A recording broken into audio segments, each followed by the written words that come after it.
আসসালামুআলাইকুম। আমি নার্গিস চলে এলাম আমার ইউটিউব চ্যানেল বাংলাদেশি ব্লগার নার্গিস&R চ্যানেল থেকে। স্বাগত জানাচ্ছি আমার নতুন আরেকটি ভিডিও দেখার জন্য। আশা করছি সবাই ভালো আছেন আর আপনাদের সবাইকে রমজানের শুভেচ্ছা। সবারই প্রথম রমজানের ভিডিও প্লাস রমজানের প্রিপারেশন ভিডিও দেখেছি, বেশ ভালোও লেগেছে।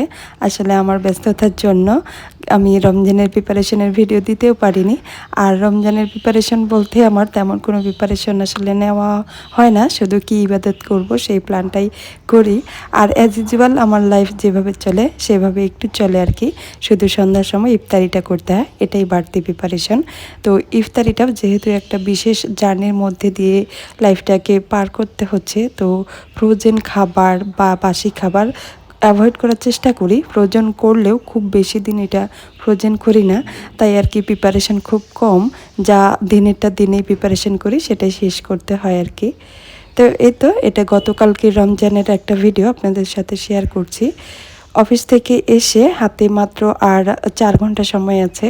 তো সকালের সেহরি খাওয়ার পর একটু ঘুমালে ঘুম থেকে উঠে আবার 8টায় প্রেজেন্ট থাকা অফিসে একটু কষ্ট হয়, মানে সকাল সকালে উঠে চলে যেতে হয়, 7টার দিকে বাসা থেকে বের হয়ে যেতে হয়। এর মধ্যে কিন্তু কোনো কাজই করা হয় না। তো অফিস থেকে আসার পরে আগে ঘর গুছিয়ে নিচ্ছি, তারপরে ইফতারির আয়োজন প্লাস সেহরির প্রিপারেশন চলবে। তো প্রথমে আমি এই যে ওয়ার্ড্রপটা আমি গুছিয়ে নিচ্ছি। এত ধুলা পড়ে, আমি সবসময় বলি আমার বাসাটা রোড সাইডে হওয়ার কারণে প্রচুর পরিমাণে ধুলা। মানে একদিন যদি পরিষ্কার না করি পরের দিন যে কেউ যদি দেখে ভাববে এই মহিলা এত নোংরা, কোনো দিন মনে হয় ফার্নিচারের মধ্যে হাত লাগায় না, এমন অবস্থা আর কি। তো এই জায়গাটা আমার রমজানের সময় খুবই স্পেশালভাবে সাজাই প্রতি বছরই। আমি পার্সোনালি খুব ভালো লাগে। তো এবার আর ওইভাবে গুছাতে পারিনি, একটু শরীরে অসুস্থ প্লাস জব দুটো মিলিয়ে একটু কষ্ট হয়ে যাচ্ছিল। তো এইভাবে পরিষ্কার করে নিয়ে আর সন্ধ্যার একটু খুব সুন্দর একটা মনকে শান্ত করার জন্য এভাবে সাজিয়েছিলাম। আশা করছি আপনাদের সবার রমজান বেশ ভালো কাটছে। আর এই রমজানের উসিলায় দোয়া করি আল্লাহ সবার মনের আশা পূর্ণ করুক, সবাইকে সুস্থতা দান করে রাখুক, আর সবাইকে ভালো কাজ করার, ভালো মন মানসিকতার তৌফিক দান করুন, আমিন। আর এই তো বিছানা গুছাইনি বলে গেছিলাম, তো এখন আগে বিছানাটা গুছিয়ে নিচ্ছি।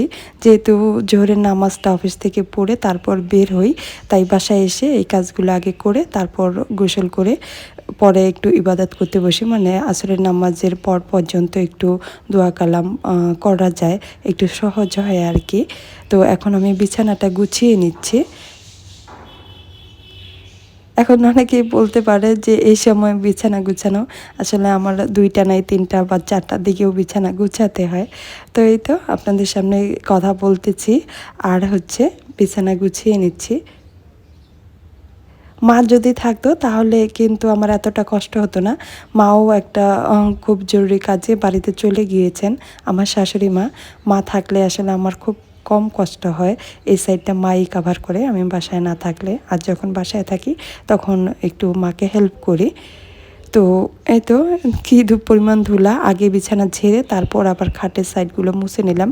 তা না হলে দেখা যাবে যে মোছার পরে আবার বিছানায় এই ধুলাগুলো পড়ে। তো মোছার আগে ঝাড়ু দিয়ে বিছানা খাটটা মুছে পরে আরেকবার ঝাড়ু দিলে খুব কম ময়লা থাকে, ধুলাগুলো আর কি। তো আমার কিন্তু বিছানাও গুছানো অলরেডি কমপ্লিট। এইদিকে ঘর গুছাচ্ছিলাম আর মনে মনে ভাবছি যে সেহরিতে কী রান্না করব। তো ওটা মনে মনে প্ল্যান করতে করতে কিন্তু অফ ক্যামেরায় কিছু কাজ করে নিতে হচ্ছে আমাকে। আর সেহরি শেষ করেই আমি ডাইনিং টেবিলটা গুছিয়ে রেখেছিলাম। এটা যদি না করি প্রতিদিন হয় কি, এসে এই সব কাজগুলো করতে খুব কষ্ট হয়ে যায় আর নিজেরও মধ্যে একটা শরীরের মধ্যে ক্লান্তি থাকে। কোনো কাজই দেখা যায় যে ইফতারটাও ঠিকভাবে গোছানো যায় না। তো এই এলোমেলোটা প্রায় হয়ে থাকতো আগে, যখন সব কিছু বুঝে উঠতে পারতাম না। তো এখন এই জন্য কী করি, সেহরি শেষ করার পরই তারপর ফজরের নামাজ শেষ করে শোয়ার আগে আগে ডাইনিং টেবিল, কিচেন এই 2টা জিনিস আমি গুছিয়ে রেখে দেই। আর তাহলে হয় কি, আমি অফিস থেকে আসার পরে বাকি কাজগুলো করতে আমার খুব সহজ হয়। আর দেখতেই পেলেন ডাইনিং টেবিল আর কিচেনটা যেহেতু সেহরির সময় গুছিয়ে রেখেছি, এখন কিন্তু আমি অনেকটা স্বস্তি পেয়েছি। আর এইদিকে এই যে ছোলা ডাল এগুলো সব ভিজিয়ে রেখেছি আসরের নামাজ শেষ করে, তারপরে এগুলো রান্নাঘরে ঢুকে যাব রান্নার কাজে। আর এর মাঝে কিন্তু রোজার বাজারও সব কিছু করা হয়নি, তো আগেই অনেক কিছু ছিল, এগুলো যেহেতু সবসময় ঘরে থাকে ডাল মুড়ি সব কিছু, তো ওগুলো ছিল, সেজন্য আর বাজার করা হয়নি। আর গত পরশুদিন এগুলো বাজার করা হয়েছে, আজকে এগুলো একটু গুছিয়ে নিচ্ছি।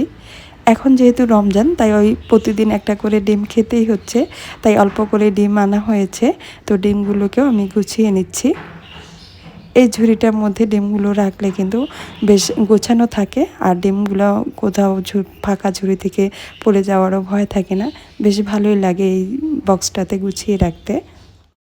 এখন এই যে রমজানের যে ডাল মুড়ি নিয়ে এসেছি ওইগুলোই গুছিয়ে রাখবো আগে, তারপরে আরও কিছু কাজ করে নিব। জানি না ওগুলোর জন্য ক্যামেরা অন করতে পারবো কি না। আপনারা এই পর্যন্ত যারা ভিডিওটি এখনও কন্টিনিউ করছেন, আশা করব ভিডিওটিতে একটি লাইক দিয়ে দিবেন। আর ভিডিওটি যদি আপনাদের ভালো লেগে যায়, আর আপনি যদি ভিডিওটি প্রথম দেখে থাকেন, আমার চ্যানেলে আজকে প্রথমে ভিজিট করেছেন নিত্য নতুন ভিডিও দেখার জন্য, আপনি চাইলে আমার চ্যানেলটিকে সাবস্ক্রাইব করতে পারেন। ইতিমধ্যে যারা চ্যানেলটিকে সাবস্ক্রাইব করে আমাকে সাপোর্ট করছেন তাদেরকে অসংখ্য ধন্যবাদ। মুড়িগুলো একটু চেলে নিলাম, একটু ধুলা থাকে, তারপর কালো কিছু চাল মানে পুড়ে যাওয়া মুড়ি থাকে, তাই এগুলো একটু পরিষ্কার করে নিলাম যেন ইফতারিতে খেতে কোনো সমস্যা না হয়। আমার আসলে ইফতারিতে ভাজা পোড়া মুড়ি এইবার রমজান থেকে কিছুই চলছে না, খুবই সাবধানে মানে সব কিছু পার করতে হচ্ছে। ইফতারিটাও হেলদি ইফতারি তৈরি করতে হচ্ছে। তো এখন ভাজা পোড়া যেগুলো তৈরি করব সেগুলো সব ওদের দুই ভাইয়ের জন্য, মানে আপনাদের ভাইয়া আর আমাদের বোনের জন্য। তো ওদের জন্য অল্প করেই তৈরি করতে হয়। তার মধ্যে হয় কি, আপনাদের ভাইয়ার অফিস থেকে কিন্তু প্রতি রমজানে ইফতারি দিয়ে দেয়, এটার জন্য আবার ইফতারিতে আমার একটু কম চাপ হয়। ওই যে দেখলেন ডাল সব কিছু ভিজিয়েছি, তো আজকে কি নিয়ে আসবে সেটা আসলে বুঝতে পারতেছিলাম না, তাই আমিও ভিজিয়ে দিয়েছি ছোলা ডাল সব কিছু। পরে দেখি যে আজকে ছোলা ডালে দিয়েছে, তো ওগুলো কিন্তু ফ্রোজেন করে রাখতে হবে, তাই আর বেশি চাপ নিলাম না, ওগুলো ওই সাইডে রেখে দিয়ে রাতের রান্নার প্রিপারেশন নিয়েছি। ওদের 6 দিনের মধ্যে 6 রকম ইফতারি দিয়ে দেয়, তো আজকে ছিল এগুলো মুড়ি ছোলা হালিম এইসবই। আর এই যে বললাম অফ ক্যামেরায় কিন্তু এই কাজটা করে নিয়েছি। রাতের রান্না একটু হলো সেহরির জন্য, কিন্তু সেহরিতে যে মুরগির মাংস আলু দিয়ে একটু ভুনা থাকবে, আর এখানে যে ছোলাটা ভিজিয়েছিলাম সন্ধ্যার রাতে গতকালকের একটু ভাজি মাছ ভুনা ওগুলো ছিল, ওগুলাই চলবে। আর সেই সাথে একটু পুঁই শাক ডাল দিয়ে রান্না করে নেব। তো 3 জনের জন্য তো এগুলোই আমাদের চলে যাবে। এখন কিন্তু ইফতারির সময় প্রায় চলে কাছাকাছি, তো এই তো টবের পুদিনা পাতার টবটা নিয়ে চলে আসলাম রুমের ভিতরে। এখন আমি শরবত তৈরি করব। শরবত তৈরি করতে গেলেও 3 জনের জন্য 2 রকম শরবত, মানে আমার জন্য টোটালি হেলদি শরবত করতে হবে, মানে সুগার ফ্রি, আর আপনাদের ভাইয়াদের জন্য হচ্ছে ওরা অ্যাজ ইউজুয়াল যেমন খায়। তো আগে আমার শরবতটাই তৈরি করে নিচ্ছি কোনো রকম চিনি ছাড়া, শুধুমাত্র পানি আর হচ্ছে হিমালয়ান পিঙ্ক সল্ট আর হচ্ছে পুদিনা পাতা, আর সেই সাথে আমার একটু রয়েছে চিয়া সিডস ভিজানো, যেটা মধু দিয়ে প্রতিদিনই খেয়ে থাকি। এই তো আমার একটা হেলদি শরবত হয়ে গেল। আর পুদিনা পাতাগুলো যেহেতু আমার বাসায় টবে লাগানো, সেগুলোও কিন্তু খুবই ভালো।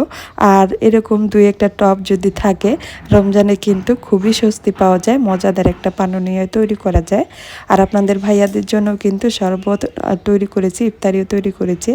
এখন কিন্তু অলরেডি মাগরিবের আজান দিয়ে দিয়েছে, ইফতারি অলরেডি শুরু হয়ে গিয়েছে। তো চিরাটা ভিজিয়েছিলাম, চিরা ভালো করে ভিজে নিয়ে দেখে কিছুক্ষণ ওয়েট করছিলাম। তো চিরা ভিজার পরে এখন চিরাটার সাথে আমি দই মিশিয়ে নিচ্ছি। আগে আমার বাটিটা তৈরি করে নিচ্ছি, ওরা তো একটু ওই যে ভাজা পোড়া যা ছিল সেগুলো দিয়ে ইফতারি করছে, তো ওদের বাটিও তৈরি করে মানে রেডি করে দিব, তার আগে আমি আমার বাটিটা তৈরি করে নিচ্ছি। 3 জনের জন্যই এখন আমি দই চিরা একটু রেডি করে নিচ্ছি, খেজুর মুখে দিয়ে তারপরে এই কাজটা করতেছিলাম। তো বিশেষ এক জার্নির জন্য আমার এই হেলদি লাইফস্টাইল করতে হচ্ছে, তবে কিন্তু বেশ ভালোও লাগছে, শরীরটা বেশ আরামেই রয়েছে। আর অস্বাস্থ্যকর খাবারগুলো মানে ভাজা পোড়া চিকেন মানে এইসব খাবার খেয়ে কিন্তু শরীরটা খুবই পেনফুল থাকে, আমরা বুঝতেও পারি না। এই তো আমার হেলদি দই চিড়া একটা সুন্দর ইফতারি তৈরি করে ফেললাম। আমার আজকের ভিডিওটি আপনাদের কাছে কেমন লেগেছে আপনাদের মূল্যবান মতামত কমেন্টস বক্সে রেখে যাবেন। আপনাদের কমেন্টস পড়তে আমার বেশ ভালো লাগে, আর নতুন নতুন ভিডিও তৈরি করতে অনেক বেশি উৎসাহ পাই। অনেক আপুরাই আমার ভিডিওতে এসে সুন্দর সুন্দর কমেন্টস করেন, আমার কিন্তু খুব ভালো লাগে। মনে হয় যেন খুব শীঘ্রই আরেকটা ভিডিও আপলোড করি, তবে চেষ্টা করব নিয়মিত ভিডিও আপলোড করার। এই তো ইফতার শেষ হয়েছে, মাগরিবের নামাজও আদায় করা শেষ হয়ে গিয়েছে। তারপরে একটু সুইচটা অন করে দিলাম। ফেরি লাইট দিয়ে বরাবরই ঘর সাজাতে আমার খুবই ভালো লাগে। তো আজকেও সেজন্য কিন্তু এই যে ওয়ার্ড্রপটা গুছানোর পরে সেটার মধ্যে একটা ফেরি লাইট অন করে দিয়েছি। তো এই সময়টা স্নিগ্ধ আলোতে বেশ ভালো লাগছে, আর সাথে একটা স্লিপিং মিউজিক, খুব রিল্যাক্সিং যে স্লিপিং মিউজিকগুলো হয় সেটা অন করে দিয়েছি। কপিরাইটের জন্য আর কি আপনাদের সাথে শেয়ার করতে পারলাম না, তবে এই সময়টা বেশ ভালোই লাগে। এখন মিউজিক বলতে বলবেন রমজান মাসে আবার কিসের মিউজিক, এটা কিন্তু ইসলামিক মিউজিকও হতে পারে, যেগুলো কিন্তু মনকে আপনার শান্ত করে দিবে, বিশেষ করে এই সন্ধ্যার সময়টাতে। তো সবাই ভালো থাকবেন, সুস্থ থাকবেন। আজকের ভিডিও এ পর্যন্তই। আল্লাহ হাফেজ। আসসালামু আলাইকুম।